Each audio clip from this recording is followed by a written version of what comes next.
Hello friends, જય શ્રી ગણેશ. બધાને સ્વાગત છે તમારું મારી ચેનલ ગુજરાતી કિચનમાં. તો મંચુરિયન બનાવવું તો ખૂબ જ સરળ છે. પરફેક્ટ લારી હોટલ જેવું ઘરે બનીને ઝટપટ તૈયાર થઈ જાય છે. બિલકુલ બોલ્સ હાર્ડ નહીં બને અને બોલ્સનો કાચો ટેસ્ટ પણ બિલકુલ નહીં આવે. એકવાર આ પરફેક્ટ અને સરળ રીતે બનાવી જુઓ. બજારનું મંચુરિયન કોઈ લાવશે જ નહીં અને દર વખતે તમારી પાસે જ બનાવડાવશે. અને 5 મિનિટમાં મંચુરિયન કઈ રીતે બનાવવું એ પણ હું તમને આજે આ વિડીયોમાં જણાવીશ. અને બોલ્સ બિલકુલ કાચા ન રહે અને બજાર જેવો પરફેક્ટ એનો ટેસ્ટ આવે એ માટે કઈ રીતે તળવા એ પણ આપણે આજે આ વિડીયોમાં જોવાના છીએ. તો ચાલો બનાવવાનું શરૂ કરીએ. તો એના માટે આપણે અહીંયા 3 બાઉલ જેટલી આવી રીતે કોબી લીધી છે. કોબીને આપણે ખમણેલી બિલકુલ નથી, આપણે એને ચોપરમાં ઝીણું ઝીણું ચોપ કરી લીધેલી છે. તો જો અહીંયા આપણે આ ટિપ્સનું ખાસ ધ્યાન રાખવાનું છે કે કોબીને બિલકુલ ખમણવાની નથી. જો ખમણશું તો એમાંથી ઘણા બધા પ્રમાણમાં પાણી રિલીઝ થશે અને આપણો જે મંચુરિયનનો ટેસ્ટ આવવો જોઈએ ટેસ્ટ બિલકુલ નહીં આવે. બિલકુલ લારી હોટલ જેવું નહીં બને, કારણ કે આપણે એમાં લોટ વધારે પ્રમાણમાં એડ કરશું. પાણી રિલીઝ થશે એટલે લોટ વધારે એડ કરવો પડશે અને બોલ્સ અંદરથી કાચા પણ લાગશે અને હાર્ડ પણ બનશે. તો જો આવી રીતે ચોપરમાં આપણે કોબીને ખમણી લેવાની છે ને હવે એમાં હું થોડું ચોપ કરેલું કેપ્સિકમ એડ કરું છું. થોડું આપણે બચાવી લઈશું વઘાર માટે. લીલી ડુંગળી જેને પાંદડા સહિત જ મેં ચોપ કરેલી છે એ પણ આપણે થોડી એડ કરી અને થોડી બચાવી લીધી છે. સાથે ઝીણું કટ કરેલું લસણ, ચોપ કરેલું સોરી, અને સાથે આદુ બંનેને આપણે ચોપ કરી લીધું હતું. એ 1.5 ચમચી જેટલું મેં એડ કર્યું અને બાકીનું બચાવી લીધું છે. 1/2 ચમચી જેટલો આપણે ગરમ મસાલો એડ કરશું અને અહીંયા ફ્રેશ વાટેલો મરીનો પાવડર એડ કરેલો છે 1/2 ચમચી જેટલો. 2 ચમચી જેટલો આપણે રેડ ચીલી સોસ એડ કરશું અને સાથે જ 2 ચમચી જેટલો આપણે અહીંયા ટોમેટો કેચઅપ એડ કરી દઈશું. બનાવવું મંચુરિયન ખૂબ જ સરળ છે, એકવાર આ રીતે બનાવી જોવો. લારીનું મંચુરિયન તમે ભૂલી જ જશો. અને સાથે 1 ચમચી જેટલો આપણે સોયા સોસ એડ કર્યો છે. તો જો હવે લોટ આપણે જેમ બને એમ ઓછો એડ કરવાનો છે. તો અહીંયા શરૂઆતમાં મેં 5 ચમચી જેટલો કોર્નફ્લાવર એડ કર્યો છે અને સાથે 3 ચમચી જેટલો આપણે અહીંયા મેંદો એડ કર્યો છે. તો જો લોટ આપણે અહીંયા કોબી ખમણીને લેશું તો ખૂબ પ્રમાણમાં લોટની જરૂર પડશે. ઘણી વખત મંચુરિયન બનાવવામાં બધાને એ પ્રોબ્લેમ આવતો હોય છે કે મંચુરિયનના બોલ્સ હાર્ડ બનતા હોય છે અને અંદરથી કાચા લાગતા હોય છે. તો એનું કારણ એ જ છે કે આપણે ખૂબ પ્રમાણમાં લોટ એડ કરી દેતા હોઈએ છીએ. તો અહીંયા આપણે સ્વાદ પ્રમાણે મીઠું એડ કર્યું, કલર માટે થોડો કાશ્મીરી લાલ મરચું પાવડર એડ કર્યો છે.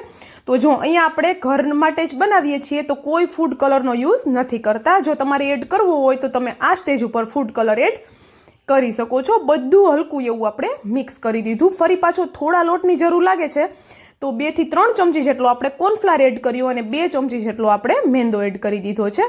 તો હવે આપણે બોલ્સ વાળીને જોઈ લઈએ તો સરસ એવું બાઇન્ડિંગ આવવા લાગ્યું છે. અને નિમક આપણે લાસ્ટમાં એડ કરવાનું છે જેથી કરીને આપણી કોબી છે એમાંથી પાણી રિલીઝ ન થાય અને વધારે લોટ આપણે એડ ન કરવો પડે. તો જો અહીંયા સરસ એવા બોલ્સ વળવા લાગ્યા છે તો હવે આપણે વધારે લોટ એડ કરવાની જરૂર નથી રહેતી. અને લોટ અહીંયા તમારે કેટલો એડ કરવો પડશે એ તમારી કોબી ઉપર આધાર રાખશે, કારણ કે કોબીમાં અલગ અલગ પાણીની માત્રા રહેલી હોય છે. તો જો હવે અહીંયા બધા બોલ્સ એ જ રીતે મેં વાળી લીધા છે. પહેલાં આપણે રફલી વાળી લીધા છે અને હવે આપણે અહીંયા સાઈડમાં તેલ ગરમ થવા માટે રાખ્યું હતું. તો આવી રીતે થોડા સ્મૂથ કરતા જઈશું અને સાથે તેલમાં એડ કરતા જઈશું. તો જો અહીંયા તેલ પણ આપણું સરસ એવું ગરમ થઈ ગયું છે. તો હવે આપણે તેલમાં આપણા બોલ્સ છે એડ કરવાના છે. તો તળવાના કઈ રીતે છે એ પણ ખાસ અહીંયા આપણે જોવાનું છે, કારણ કે જો પરફેક્ટ લારી જેવા કે હોટલ જેવા મંચુરિયન બનાવવા હોય તો એના માટે બોલ્સને તળવા કઈ રીતે એ પણ આપણે અહીંયા ખાસ જોવાનું છે. તો જો અહીંયા આપણે એક બેચમાં જેટલા આવે એટલા બોલ્સ એડ કરી દેવાના છે અને તેલને આપણે સરસ એવું ગરમ કરી અને પછી જ બોલ્સને એડ કરેલા છે. તો જો થોડી વાર થઈ એટલે બોલ્સ છે એ હલકા એવા ક્રિસ્પી થવા લાગ્યા છે. તો અત્યારે આપણે બોલ્સને બિલકુલ 100% જેવા કૂક નથી કરી લેવાના. એની ઉપર હલકી એવી ક્રિસ્પી લેયર આવવા લાગે એટલે આપણે બોલ્સને તેલમાંથી બહાર કાઢી લેવાના છે. અને જો હોટેલ રેસ્ટોરન્ટવાળા પણ એવું જ કરતા હોય છે કે એકવાર એને હલકા એવા તળી અને પછી એને 7 થી 8 દિવસ સુધી ફ્રીઝમાં સ્ટોર કરીને રાખી દેતા હોય છે. અને જેમ એનો ઓર્ડર આવે એ પ્રમાણે એને ફરી પાછા ફ્રાય કરી અને આપને સર્વ કરતા હોય છે. તો જો એ જ રીતે આપણે પણ કરવાનું છે. જો તમારે આને બોલ્સને રાખવા હોય તો તમે આને ફ્રીઝરમાં 7 થી 8 દિવસ સુધી સ્ટોર કરીને રાખી શકો છો અને જ્યારે પણ ઈચ્છા થાય ત્યારે તમે આને 5 મિનિટમાં બનાવી શકો છો. પણ આપણે અત્યારે એવી રીતે નથી કરતા. તો એક બેચ આપણો અહીંયા હાફ તળાઈને રેડી થઈ ગયો છે અને સાઈડમાં રાખ્યો અને બીજો બેચ આપણે તેલમાં એડ કરી દીધો છે. તો એને પણ આપણે હાફ તળી લઈએ અને એને પણ આપણે બહાર કાઢી લઈએ. તો આ રીતે તળશું એટલે એકદમ ક્રિસ્પી થશે અને અંદરથી એકદમ સોફ્ટ થશે કે મોઢામાં મૂકતા ઓગળી જાય એવા પરફેક્ટ આપણા અહીંયા બોલ્સ બનીને તૈયાર થશે. તો જો એ બેચ પણ બહાર કાઢી લીધો અને ફરી પાછો જે પહેલો બેચ તળ્યો હતો એને આપણે તેલમાં એડ કરવાનો છે. એકવાર આ રીતે બનાવી જુઓ. હું તમને વારે વારે એટલા માટે કહું છું કે પરફેક્ટ લારી હોટલ રેસ્ટોરન્ટ જેવા જ મંચુરિયન તમારા અહીંયા બનીને તૈયાર થશે. તો જો એને પણ આપણે હવે હલકો એવો ફેરવશું તો હવે આપણે એને તળવામાં વધારે વાર નહીં લાગે. 1 થી 2 જ મિનિટમાં એકદમ ક્રિસ્પી એવા આપણા બોલ્સ બનીને તૈયાર થઈ જશે. તો જોઈ શકો છો તમે એનો કલર. જો કલર ઉપરથી જ ખબર પડતી હશે કે એકદમ ક્રિસ્પી એવા આપણા બોલ્સ તળાઈને રેડી થઈ ગયા છે. તો આપણે એને બહાર કાઢી લઈએ. અને જો તમે અત્યાર સુધીનો વિડીયો જોયો હોય અને એમાં તમને થોડું પણ કંઈક પસંદ આવ્યું હોય તો પ્લીઝ વિડીયોને એક લાઇક અને જો ચેનલ પર નવા હોય ને તો ચેનલને જરૂરથી સબસ્ક્રાઈબ કરી દેજો અને સાથે બાજુમાં આપેલા બેલને પણ પ્રેસ કરી દેજો જેથી કરીને આવી જ નવી નવી રેસીપીની નોટિફિકેશન તમારા સુધી પહેલાં આવે. તો જો બીજો બેચ હતો એને પણ આપણે સેમ એ જ રીતે તળી લીધો અને એને પણ આપણે બહાર કાઢી લઈએ. હમણાં હું તમને બતાવું છું આપણા બોલનું ટેક્સચર એકદમ બજારના મંચુરિયનના બોલ્સ હોય એના જેવું જ આવીને રેડી થયું છે. બિલકુલ હાર્ડ નહીં થાય કે બિલકુલ કાચો ટેસ્ટ તો આવવાનો જ નથી કારણ કે લોટ આપણે વધારે એડ કરેલો જ નથી તો આપણો અહીંયા કાચો ટેસ્ટ આવે. તો જોઈ શકો છો અહીંયા બોલ્સ આપણા એકદમ સરસ એવા ક્રિસ્પી ઉપરથી જોરદાર ક્રિસ્પી બન્યા છે અને હું તમને તોડીને પણ બતાવું તો જોઈ શકો છો તમે અંદરથી એકદમ સોફ્ટ છે. બિલકુલ લોટનો ગાંઠો નથી થયો. જોઈ શકો છો એકદમ જાળીદાર અને એકદમ સોફ્ટ એવા આપણા અહીંયા મંચુરિયનના બોલ્સ બનીને રેડી થઈ ગયા છે. તો હવે આપણે એનો વઘાર કરવાનો છે. તો ચાલો આ બોલ્સ છે એને આપણે સાઈડમાં રાખીએ અને એનો વઘાર કરી લઈએ. તો વઘાર કરવા માટે મેં અહીંયા સેમ જ પેન લઈ લીધું છે અને એમાં આપણે 1 થી 1.5 ચમચી જેટલું ઓઇલ લેવાનું છે. તો જો અહીંયા આપણે 1 થી 1.5 ચમચી જેટલું ઓઇલ લઈ અને હવે આપણે એમાં જે સાઈડમાં બચાવીને રાખ્યું હતું આદુ અને લસણ તે લેવાનું છે. મંચુરિયનમાં થોડો આદુ અને લસણનો વધારે ઉપયોગ થતો હોય છે. તો જો આપણે જે વઘાર કરીએ છીએ હાઈ ગેસની ફ્લેમ પર જ કરવાનો છે અને તેલ એકદમ સરસ એવું ગરમ થઈ જાય પછી જ આપણે બધી વસ્તુ એડ કરવાની છે. અને આપણે જે અત્યારે વસ્તુ એડ કરીએ છીએ આદુ લસણ એડ કરેલું, થોડા કેપ્સિકમના ટુકડા એડ કર્યા છે, લીલી કટ કરેલી ડુંગળી અને કોબી.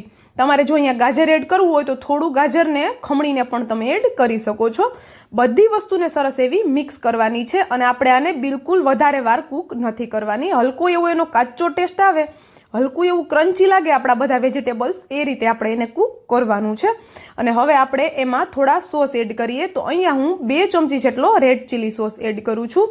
તમને જેટલું તીખું જોવે એ પ્રમાણે તમારે અહીંયા સોસ એડ કરવાનો છે. સાથે 1 થી 1.5 ચમચી જેટલો હું ટોમેટો કેચઅપ એડ કરું છું. ટોમેટો કેચઅપ પણ તમે તમારા ટેસ્ટ પ્રમાણે વધારી શકો છો અથવા તો ઓછો કરી શકો છો. અત્યારે હું 1 ચમચી જેટલો સોયા સોસ એડ કરું છું. આગળ આપણે જરૂર લાગશે તો આપણે એડ કરી દઈશું. અને 2 ચમચી જેટલું મેં અહીંયા વિનેગર એડ કર્યું અને સ્વાદ પ્રમાણે મીઠું એડ કર્યું. તો જો મીઠું આપણે અહીંયા જોઈને એડ કરવાનું છે કારણ કે બધા સોસીસમાં મીઠું હોય જ છે તો વધારે ન થઈ જાય એનું આપણે ખાસ ધ્યાન રાખવાનું છે. અને વિનેગર પણ બધા સોસમાં હોય છે તો આપણે જોઈને એડ કરવાનું છે વધારે ન થઈ જાય એ રીતે. ને હવે આપણે અહીંયા આપણા સોસ છે એ કૂક થાય છે ત્યાં સુધીમાં એક સ્લરી બનાવીએ. તો 1 ચમચી જેટલો મેં અહીંયા કોર્નફ્લાવર લીધો છે અને એમાં થોડું પાણી એડ કરી અને શરૂઆતમાં એની એકદમ સ્મૂથ એવી સ્લરી બનાવી લેવાની છે અને પછી આપણે એમાં પાણી એડ કરવાનું છે.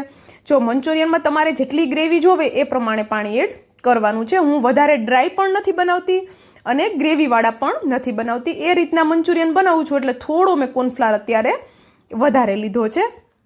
તો હવે આ જે સ્લરી છે એને આપણે જે ગ્રેવી ઉકળતી હતી એમાં એડ કરી દેવાનો છે અને સરસ એવું મિક્સ કરી દેવાનું છે. જરૂર લાગે તો થોડું પાણી એડ કરી શકો છો કારણ કે કોર્નફ્લાવરને આપણે થોડી વાર માટે કૂક થવા દેવાનો છે જેથી કરીને એનો કાચો ટેસ્ટ ન આવે. અને મને અહીંયા થોડો સોયા સોસ ઓછો લાગતો હતો તો ફરી પાછો મેં 1 ચમચી જેટલો એડ કરી દીધો છે અને અહીંયા મેં ડાર્ક સોયા સોસનો ઉપયોગ કરેલો છે. તો જો અહીંયા હવે આપણે બધું સરસ એવું મિક્સ કરી દઈએ અને આ જે આપણી ગ્રેવી બનાવીએ છીએ એને થોડી વાર માટે આપણે ઉકળવા દેવાની છે. સરસ એવી ઘટ થઈ જાય પછી આપણે જે મંચુરિયનના બોલ્સ તળીને રાખ્યા હતા એ એડ કરી દેવાના છે અને સરસ એવું આપણે એને મિક્સ કરી દેવાનું છે. થોડા મેં અહીંયા લીલી ડુંગળીના પાન એડ કરેલા છે. જો તમારી પાસે હોય અવેલેબલ તો ચોક્કસથી એડ કરવાના છે, નહીતર તમે થોડા લીલા ધાણા પણ એડ કરી શકો છો. અને અહીંયા હવે બધું એકદમ સરસ એવું આપણે મિક્સ કરી લઈએ એકદમ હળવા હાથે.